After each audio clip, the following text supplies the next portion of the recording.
Selamat datang di program pertanyaan tentang kehidupan dalam bentuk tanya jawab.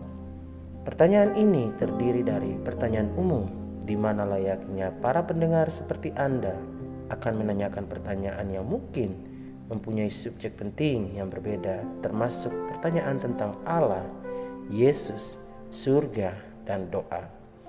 Tidak ada larangan dalam bertanya. Beberapa pertanyaan yang diajukan bersifat antagonis atau bahkan berlawanan. Tetapi saya dan tamu saya sangat menghormati sudut pandang yang berbeda saat kami membawakan program ini.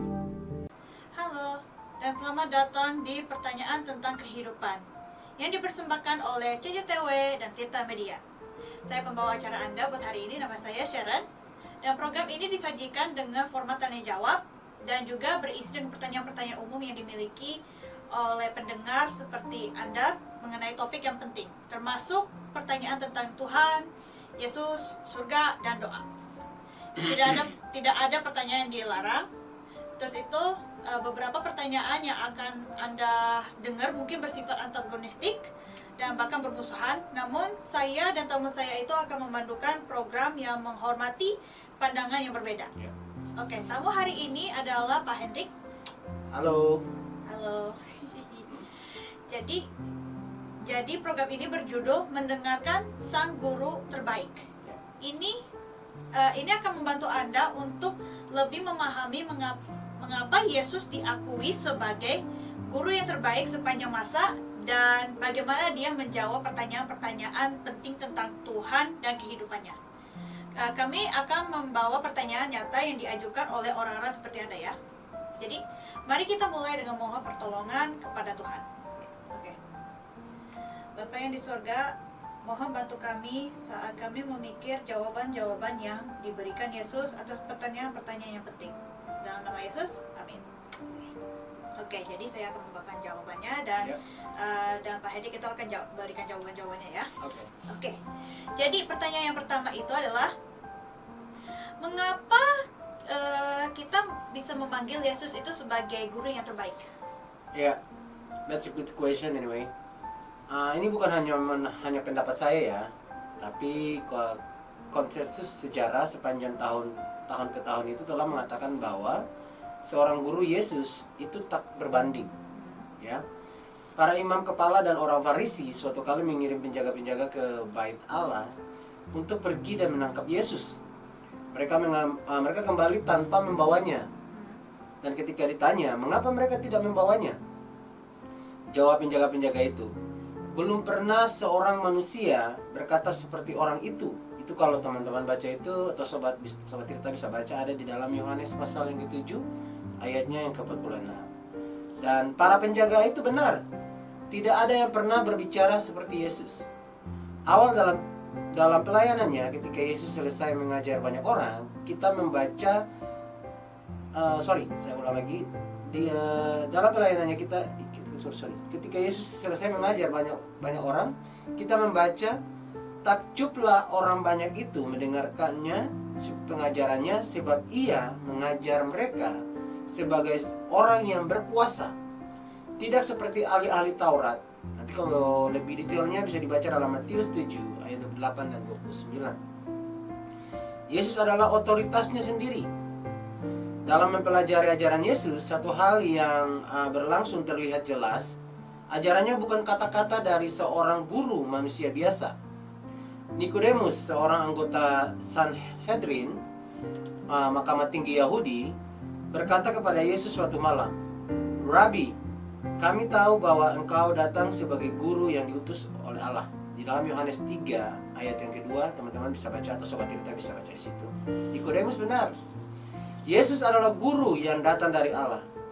Yesus mengkonfirmasi pernyataan Nikodemus ketika ia berkata kepada orang-orang di bait Allah yang terkagum-kagum dengan ajarannya, Ajaranku tidak berasal dari diriku sendiri, tetapi dari Dia yang telah mengutus aku."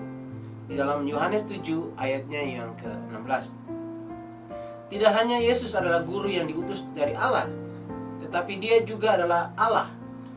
Pada malam sebelum Yesus disalibkan, keesokan harinya murid-muridnya Filipus berkata kepadanya, "Tuhan, tunjukkanlah Bapa itu kepada kami.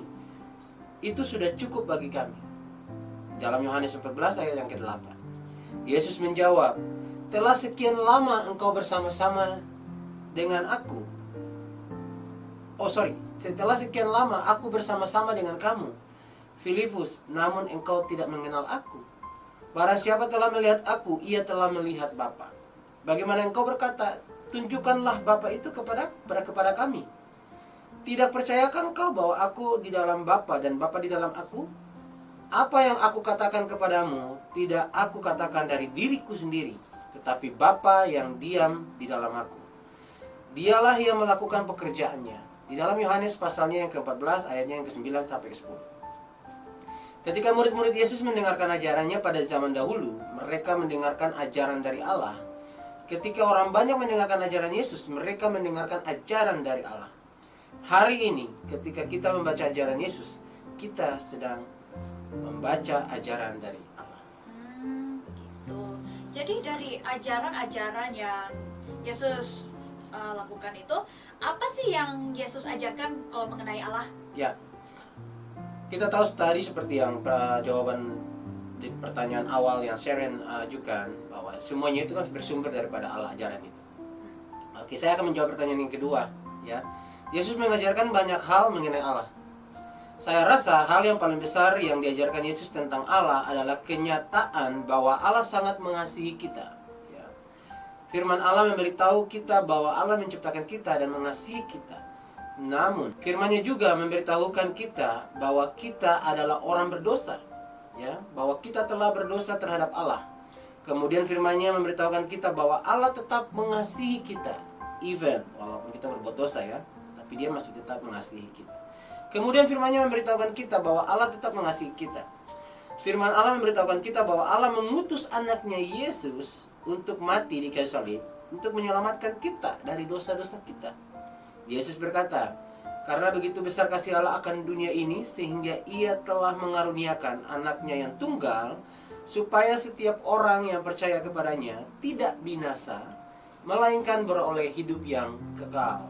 Di dalam Yohanes 3 ayatnya yang ke-16.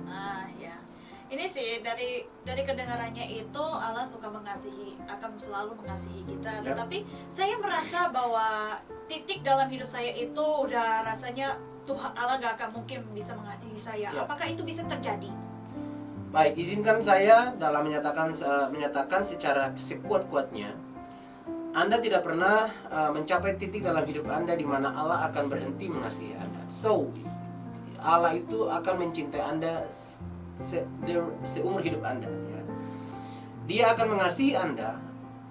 Allah tentu saja tidak menyukai hal-hal yang kita lakukan yang terkadang, tetapi Dia terus mengasihi kita.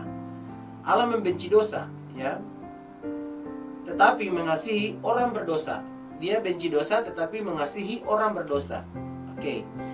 Yesus mengajarkan itu berkali-kali. Dia menceritakan tentang kisah seorang anak laki-laki yang meninggalkan ayahnya, menjauh dan hidup dalam dosa dan dalam kebejadannya, ya. Akhirnya anak itu miskin dan compang-camping, ya, compang-camping. Bukan compang-camping tapi compang-camping. Memutuskan untuk pulang. Ayahnya melihat dari jauh dan berlari untuk menyambutnya, memeluknya dengan sukacita karena anak yang sesat itu telah pulang. Itu adalah gambaran tentang apa yang Allah lakukan ketika kita menyerahkan hidup kita kepadanya. Allah mengasihi Anda dan ingin Anda datang kepadanya. Dia akan membantu Anda dan menyelamatkan Anda. Jadi kalau begitu, bagaimana untuk saya bisa datang kepadanya? Ya, that's a good question. Anda datang kepada Allah dengan berbalik dari dosa Anda dan mempercayakan diri kepada Yesus sebagai juru selamat pribadi Anda. Saya akan menjelaskan ini secara rinci di akhir program ini. Yesus berkata, barang siapa yang datang kepadaku tidak akan kubuang, di dalam Yohanes pasal yang ke-6 dan ayatnya yang ke-37. Oke. Jadi dalam pertanyaan dalam Yesus itu mengajarkan mengenai Allah, apakah Yesus juga mengajarkan kekudusan dan juga keadilan dari Allah? Ya, thank you Sharon. Banyak orang percaya bahwa karena Allah adalah Allah yang penuh kasih dan belas kasihan, Dia mengabaikan dosa dan pelanggaran. Itu sebenarnya tidak benar juga. Dia tidak mengabaikan dosa dan pelanggaran. Yesus mengajarkan bahwa orang-orang dihukum secara